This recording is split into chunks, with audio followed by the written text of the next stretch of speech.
سيدي يا نور الله الصلاة والسلام عليك يا سيدي يا رحمة للعالمين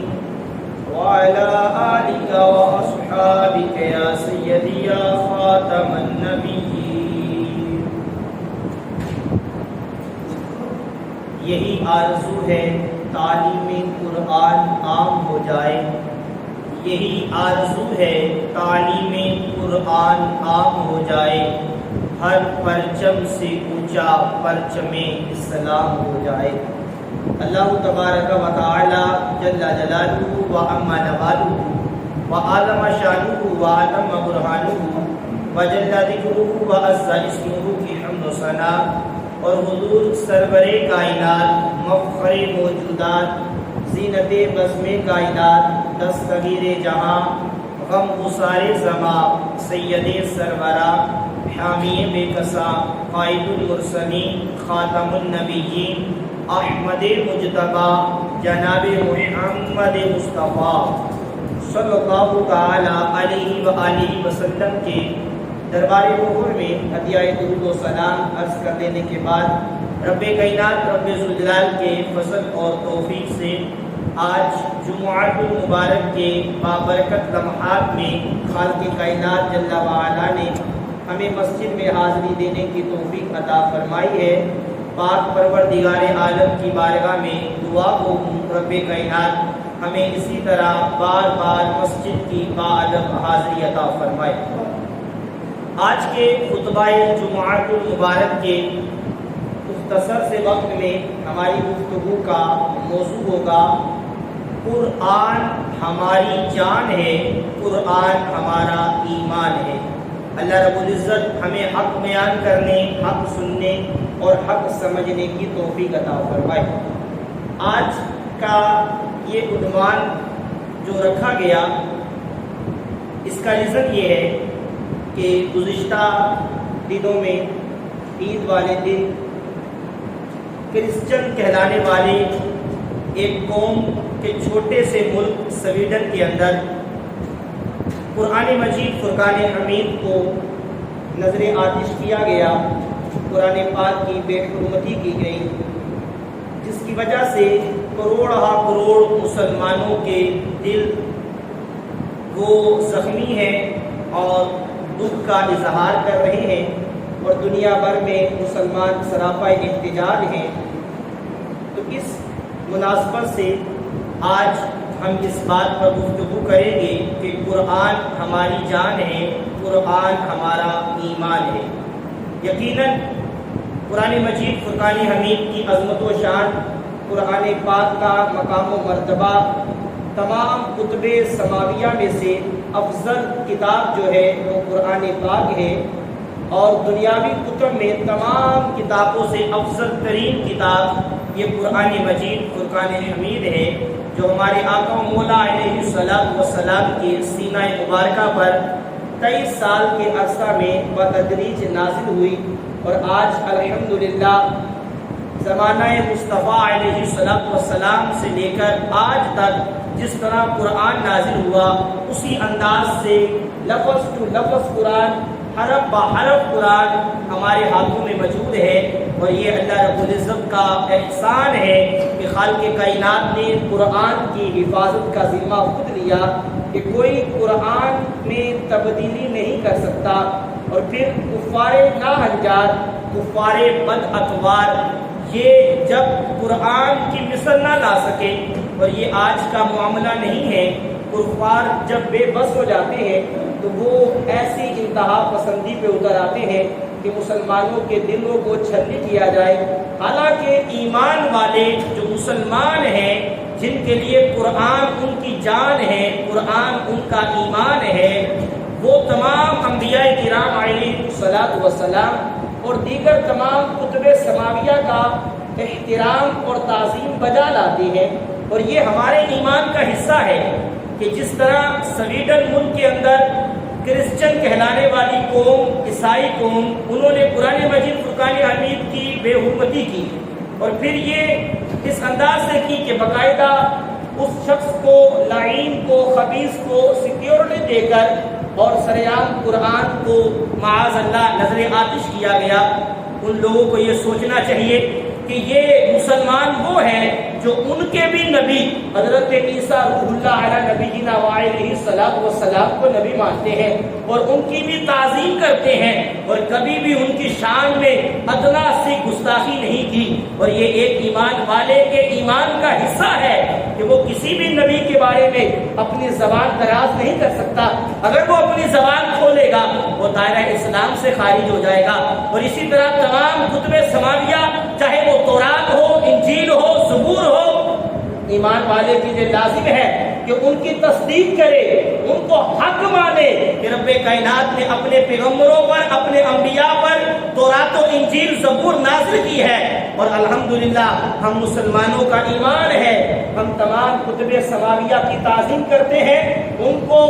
ادب کے مقام پہ رکھتے ہیں، ان کی تعظیم کرتے ہیں اور ان انبیاء کو بھی دل و جان سے تسلیم کرتے ہیں۔ لیکن نہ جانے یہ کفار بد اتوار، کفار ناہنجار یہ مسلمانوں کو کیوں تکلیف دیتے ہیں۔ مسلمان پرامن رہتے ہوئے احتجاج کروا رہے ہیں، لیکن میں آج آپ سے گزارش کروں گا، ہم نے فقط پرامن رہ کر احتجاج نہیں کرنا، ہم نے عملی میدان میں بھی آگے آنا ہے، ہم نے عمل میں بھی آگے آنا ہے اور کفار کو بتانا ہے کہ تم آج اس قرآن کو نظر آتش کر رہے ہو، اگرچہ بظاہر اس قرآن کو کرو گے لیکن یہ قرآن مسلمانوں کے سینوں سے کیسے نکالو گے؟ یہ تو مسلمانوں کے بچوں کے سینوں میں قرآن محفوظ ہے۔ الحمدللہ یہ سعادت رب کائنات نے امت مصطفیٰ کو عطا فرمائی ہے کہ پہلی کتابیں تورات، انجیل، زبور فقط انبیاء کو زبانی یاد ہوا کرتی تھی، انبیاء کے علاوہ کسی کو زبانی یاد نہیں ہوتی تھی۔ اللہ نے امت مسلمہ پہ احسان کیا ہے، آج امت کا بچہ بچہ قرآن اپنے سینے میں محفوظ کر دیتا ہے۔ یہ رب نے سعادت عطا فرمائی ہے کہ قرآن کا ایک ایک حرف آج امت مسلمہ کا بچہ بچہ اپنے سینے میں محفوظ کر کے اور پھر ماہ رمضان میں مصلی رسول پہ کھڑے ہو کر یہ الحمد سے لے کے والناس تک پورا قرآن سنا دیتا ہے۔ یہ قرآن کی عظمت نہیں تو کیا ہے، یہ قرآن کی شان نہیں تو کیا ہے۔ یہ آج یہ 30 پارے مکمل قرآن پاک کے 540 رکوع، قرآن کی 7 منازل جو ہے یہ آج مسلمان کے سینے میں محفوظ ہے۔ اور پھر یہ آج کا انداز نہیں ہے کفار کا کہ وہ قرآن کو نظر آتش کر دینا، قرآن سے وہ قرآن کی بے حرمتی کرنا، بلکہ جب قرآن پاک نازل ہو رہا تھا اس وقت بھی کفار نے چاہا کہ قرآن کو ہم بجھا دیں، قرآن کی تعلیم کو ختم کر دیں، لیکن رب کائنات رب ذوالجلال نے اسی قرآن میں ایک آیت مبارکہ نازل فرمائی۔ 28واں پارہ ہے، سورہ صف ہے، آیت نمبر 8 ہے۔ رب کائنات ارشاد فرماتا ہے یریدون لیطفئوا نور اللہ بافواہہم واللہ متم نورہ ولو کرہ الکافرون۔ اللہ فرماتا ہے کہ کافر ارادہ کرتے ہیں کہ اللہ کے نور یعنی قرآن کو بجھا دے، فرمایا یہ ارادہ کرتے ہیں کہ اپنے منہ سے بجھا دے، ایسا نہیں ہو سکتا۔ اگرچہ ان کافروں کو برا لگے، رب کائنات قرآن کو تا قیامت جاری و ساری رکھے گا۔ سبحان اللہ۔ یہ خالق کائنات نے زمانہ رسالت میں اعلان فرما دیا تھا اور یہ قرآن کی 28ویں پارے میں آیت کریمہ موجود ہے۔ رب کائنات نے اس کو بیان کیا کہ کفار اس بات کا ارادہ کرتے ہیں کہ اپنے منہ سے اللہ کے نور کو بجھا دیں، اللہ کے قرآن کو بجھا دیں۔ فرمایا ایسا نہیں ہو سکتا، اللہ تو قرآن کی تعلیم کو عام کرے گا، قرآن اللہ اپنے محبوب کے امتیوں کے سینے میں محفوظ کرے گا اور کوئی قرآن کو قیامت تک ختم نہیں کر سکتا۔ یہ قرآن ایسی عظیم کتاب ہے، رب کائنات کی یہ عظیم کتاب جو تمام کتب سماویہ سے افضل ہے، جو بچوں کے سینوں میں محفوظ ہے۔ آج میرا آپ سے سوال ہے، ہم قرآن کی تلاوت کتنی کرتے ہیں، ہم قرآن کو کتنا ذوق شوق سے پڑھتے ہیں، یہ ہمیں غور کرنا ہے۔ آج کفار ہمارے سامنے قرآن کو نظر آتش کر رہا ہے، ہم نے قرآن کی تعلیم حاصل کی یا نہیں کی یہ ہم نے سوچنا ہے۔ انشاءاللہ مزید اس حوالے سے آگے گفتگو کرتا ہوں۔ اولاً کچھ عرض یہ کروں گا کہ قرآن مجید فرقان حمید چونکہ آج 18 ذوالحجہ ہے اور 18 ذوالحجہ کو جامع القرآن امیر المومنین خلیفۃ المسلمین دین اسلام کے تیسرے خلیفہ حضرت عثمان غنی ذو النورین رضی اللہ تعالی عنہ کا یوم وصال بھی ہے، آپ کا یوم عرس ہے، اور یہ وہ شخصیت ہے کہ جو نبی کریم علیہ الصلوۃ والسلام کے یار بھی ہیں، میرے محبوب کے داماد بھی ہیں، اور جامع القرآن بھی ہے۔ انہوں نے قرآن کو جمع کیا، یہ ان کا لقب ہے۔ یہ جمع کیسے کیا، تھوڑی سی تفسیر اس کی آپ کے سامنے عرض کروں گا۔ اولا جب قرآن پاک 23 سال کے عرصے میں نازل ہوا تو میرے آقا مولا علیہ الصلوۃ والسلام ظاہری حیات سے متصف تھے۔ جیسے ہی قرآن کی آیت جناب جبرائیل لے کر آتے، میرے محبوب اعلان فرما دیتے، صحابہ یہ قرآن پاک کی آیت یہ فلاں سورت کی آیت ہے، اس کو فلاں سورت میں فلاں پارے پہ ترتیب سے رکھ دو۔ اب اس دور میں چونکہ کاغذ تھے نہیں، یہ انداز نہیں تھا کتابت کا، تو صحابہ کرام علیہم رضوان بعض پتھروں پہ قرآن پاک کی آیات لکھ لیتے، بعض ہڈیوں پہ قرآن پاک کی آیات لکھ دیتے۔ اس طرح قرآن کو محفوظ کیا جاتا رہا، ترتیب میرے آقا بتاتے رہے۔ لیکن جب سرکار کا وصال ظاہری ہو گیا، زمانہ صدیق آیا، حضرت ابوبکر صدیق رضی اللہ تعالی عنہ خلیفہ بنتے ہیں، اور پھر جنگ یمامہ کا معاملہ آیا کہ میرے نبی کی ختم نبوت کے لوگ منکر ہوئے، اور مسلمہ کذاب نے اعلان کر دیا کہ میں نبی ہوں۔ حضرت صدیق اکبر رضی اللہ تعالی عنہ نے اس بدبخت کے مقابلے میں صحابہ کرام کو بھیجا۔ ایک زبردست جنگ ہوئی جو جنگ یمامہ کے نام سے اسلام کی تاریخ میں موجود ہے، جس میں بے شمار صحابہ کرام شہید ہوئے، اور ان بے شمار میں سے 700 حافظ قرآن صحابہ شہید ہو گئے۔ 700 حافظ قرآن جن کے سینوں میں قرآن موجود تھا، وہ صحابہ شہید ہوئے۔ جب یہ معاملہ حضرت عمر فاروق اعظم رضی اللہ تعالی عنہ نے دیکھا، اللہ رب العزت کی طرف سے آپ کے دل میں یہ بات ڈال دی گئی کہ قرآن کو اب ایک جگہ پہ جمع کر لیا جائے، کہیں ایسا نہ ہو کہ حفاظ صحابہ شہید ہوتے رہے اور قیامت تک کے لیے جو آنے والے مسلمان ہیں ان تک قرآن پہنچ ہی نہ پائے۔ حضرت عمر فاروق اعظم رضی اللہ تعالی عنہ جناب صدیق کی بارگاہ میں حاضر ہوتے ہیں، عرض کرتے ہیں یا امیر المومنین یہ معاملہ ہے، آپ حکم دیں قرآن کو جمع کیا جائے۔ اولا حضرت صدیق نے منع کر دیا، فرمایا جو کام رسول اللہ نے اپنے زمانے میں نہیں کیا صدیق وہ کام نہیں کرے گا۔ حضرت عمر اصرار کرتے رہے، پھر حضرت عمر کے کہنے پر آپ کو بات سمجھ آئی، آپ نے حکم دیا کہ قرآن کو جمع کیا جائے۔ تو پہلی مرتبہ اب وہ قرآن سپاروں کی شکل میں ایک ایک سپارہ لکھ کر صحابہ کرام جن کے پاس قرآن موجود تھا، جو پتھروں پہ تختیوں پہ جو ہڈیوں پہ قرآن لکھا ہوا تھا، اب وہ کتابی شکل میں ایک جگہ جمع کر کے وہ حضرت صدیق کی بارگاہ میں پیش کر دیا گیا۔ مدت گزرتی گئی، حضرت صدیق کے بعد حضرت عمر فاروق اعظم خلیفہ بنے، حضرت عثمان غنی کا دور آ گیا۔ جب حضرت عثمان غنی کا زمانہ آیا، اب انہیں بھی جامع القرآن کہا جاتا ہے۔ اگر دیکھا جائے تو سب سے پہلے قرآن جمع کرنے والے صدیق اکبر ہیں۔ اب حضرت عثمان غنی رضی اللہ تعالی عنہ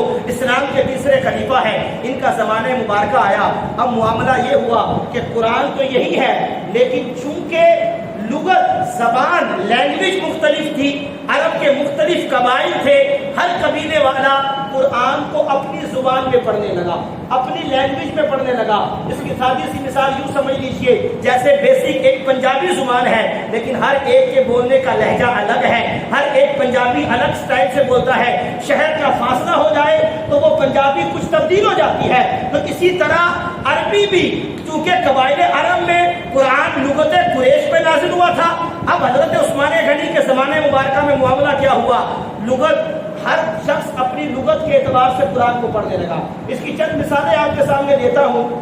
جیسا کہ امام اہل سنت نے بھی اسے فتاوی رضویہ میں ذکر کیا کہ ایاک نعبد و ایاک نستعین، حروف عطین، اہل علم جو ہے درس نظامی پڑھنے والے وہ اس بات کو سمجھیں گے، حروف عطین اب ان کو منصوب کی جگہ بعض قبائل والے مکسور پڑھنے لگے، ایاک نعبد و ایاک نستعین، بعض پڑھنے لگے ایاک نعبد و ایاک نستعین، زبر کی جگہ زیر لگا دیا۔ اسی طرح حروف مشبہ بالفعل، انا عنا کعنا لکنا لیت لعنا، اب اس کے اسم کو، اس کی خبر کو رفع دینا ہے، نصب دینا ہے۔ جیسے مثال کے طور پہ اشہد ان محمد رسول اللہ ہم اذان میں پڑھتے ہیں، اب بعض قبائل کیا پڑھنے لگے، زبر کی جگہ اشہد ان محمد رسول اللہ پڑھنے لگے۔ اسی طرح پھر ماں بشابہ لیس کو دیکھا جائے تو اس کے بھی اسم اور خبر کو رفع دینا ہے، نصب دینا ہے۔ اب بعض قبائل اپنے انداز میں، جیسے مثال کے طور پہ ماں زید قائمن، اب قائمن پہ بعض افراد ماں زید قائمن پڑھنے لگے۔ اسی انداز سے وما صاحبکم بمجنون، قرآن پاک سے مثال، اب بعض اس کو وما صاحبکم پڑھنے لگے، باپ پہ زبر ہے اس کو پیش پڑھنے لگے، پیش کو اس پہ زبر پڑھنے لگے۔ جب یہ معاملہ، یہ خبر حضرت عثمان غنی تک پہنچی تو آپ نے کیا کیا؟ آپ نے مولا علی مشکل کشا شیر خدا سے مشورہ کیا کہ اب کیا کیا جائے؟ ہر شخص اپنی زبان میں، اپنی لینگویج میں قرآن پڑھتا ہے، مجھے تشویش ہے کہیں آگے جا کے یہ لوگ قرآن میں رد و بدل نہ کر دے۔ حضرت امیر مولا علی رضی اللہ تعالی عنہ نے مشورہ دیا کہ قرآن کو اب ایک لغت پہ جمع کر دیا جائے اور تمام بلاد اسلام میں، تمام شہروں میں اسی نسخے کو بھیج دیا جائے اور یہ حکم جاری کر دیا جائے کہ اب اسی کے مطابق قرآن کی تلاوت کی جائے گی۔ حضرت عثمان غنی رضی اللہ تعالی عنہ نے وہی قرآن جو حضرت صدیق اکبر نے جمع کیا تھا، وہ حضرت عمر فاروق اعظم رضی اللہ تعالی عنہ کی شہزادی حضرت حفصہ رضی اللہ تعالی عنہ کے پاس موجود تھا، وہ منگوایا اور کہا کہ وہ قرآن ہمیں دے، ہم کتابی شکل میں اس کی فوٹو کاپیاں بنا کر نقل کر کے آپ کو واپس کر دیں گے۔ آپ نے حضرت زید کی ڈیوٹی لگائی، مختلف قرآن وہ اس کو دیکھ کر لکھیں گے اور لغت قریش پہ لکھ کر وہ تمام شہروں میں پھیلا دیے اور حکم دے دیا کہ اب اسی انداز پہ قرآن کی تلاوت کی جائے گی۔ چونکہ لغت قریش پہ قرآن نازل ہوا ہے تو لغت قریشی پہ قرآن کی تلاوت کی جائے گی۔ اب الحمدللہ جو ہم قرآن کی تلاوت کرتے ہیں یہ لغت قریش پہ تلاوت قرآن کرتے ہیں۔ تو یہ حضرت عثمان غنی رضی اللہ تعالیٰ عنہ یوں جامع القرآن کہلائے کہ آپ نے اپنے زمانے مبارکہ میں اس فتنے کو ختم کیا اور ایک لغت قریش جس پہ قرآن نازل ہوا تھا اس پہ جمع کر کے امت پہ احسان کیا کہ قیامت تک کے آنے والے لوگ اسی انداز سے قرآن پڑھے جس انداز سے رب کائنات نے قرآن کو نازل فرمایا ہے۔ سبحان اللہ، نعرہ تکبیر، نعرہ رسالت، نعرہ حیدری، فیضان قرآن جاری رہے گا، فیضان قرآن جاری رہے گا۔ اب آپ اور میں نے غور کرنا ہے کہ ہم قرآن کی تعلیم حاصل کر رہے ہیں یا نہیں کر رہے۔ آج کفار کفار بد ادبار سرعام قرآن مجید فرقان حمید کو نظر آتش کر رہا ہے۔ ہمیں قرآن کے بارے میں کتنی معلومات ہے، ہماری یہ اسلامی کتاب اور عظیم ترین کتاب، آج موبائل پہ ہم روزانہ صبح اٹھ کے میسیج دیکھتے ہیں کہ ہمیں کسی دوست نے، کسی بھائی نے، کسی چاہنے والے نے، رشتہ دار نے میسیج تو نہیں کیا، اور کسی اچھے منصب والے کا، عہدیدار کا کوئی میسیج آئے تو ہم اسے اچھی طرح پڑھتے ہیں، اس پہ غور کرتے ہیں اور ہمارے فائدے کا ہو تو ہم اس پہ عمل بھی کرتے ہیں۔ میرے بھائیو ذرا غور کرو، یہ قرآن رب کا میسیج ہے، یہ رب نے ہماری طرف میسیج بھیجے ہیں، کیا ہم اس کو پڑھ پا رہے ہیں یا نہیں؟ اور پھر غور کریں قرآن کا انداز کیسا ہے۔ رب کائنات نے قرآن مجید فرقان حمید میں ایک نہیں، دو نہیں، 10 نہیں، 50 نہیں، 89 مقامات پر مجھے اور آپ کو پکارا ہے اور ایمان والا کہا ہے۔ قرآن کہتا ہے یا ایھا الذین آمنو، اے ایمان والو،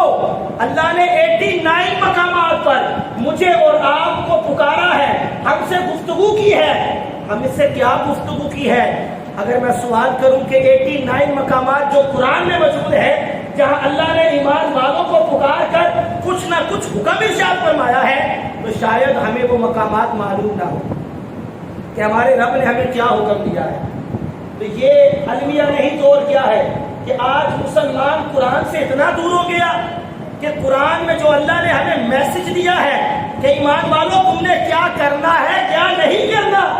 ہمیں وہ پڑھنے کا موقع ہی نہیں مل رہا۔ دنیاوی اعتبار سے ہم دنیا کی کتابیں پڑھ رہے ہیں، 10 سال، 12 سال، 16 سال دنیاوی علوم حاصل کرتے ہیں، PhD کرتے ہیں، لیکن قرآن کو تھوڑا سا وقت دے کے ہم پڑھتے نہیں کہ ہمارے رب نے ہم سے کیا بات کی ہے۔ اس قرآن میں ہمارا رب ہم سے کلام کر رہا ہے، ہم سے گفتگو کر رہا ہے، ہم سے بات کر رہا ہے، لیکن آج مسلمان کے پاس اتنا وقت نہیں ہے کہ وہ قرآن کھول کے پڑھے کہ میرا رب مجھے کیا کہہ رہا ہے، میرا مالک، میرا پاک پروردگار اعلیٰ مجھے کیا کہہ رہا ہے۔ اگر ہم دیکھیں قرآن پاک کے وہ مقامات جہاں اللہ رب العزت ارشاد فرماتا ہے، کہیں ایمان والوں کو مخاطب کر کے اللہ فرماتا ہے یا ایھا الذین آمنوا لا تقولوا راعنا وقولوا انظرنا واسمعوا وللکافرین عذاب علیم. کہیں رب کائنات فرماتا ہے یا ایھا الذین آمنوا استعینوا بالصبر والصلاۃ ان اللہ مع الصابرین. کہیں رب کائنات نے قرآن میں ایمان والوں کو مخاطب کر کے فرمایا یا ایھا الذین آمنوا اتقوا اللہ حق تقاتہ ولا تموتن الا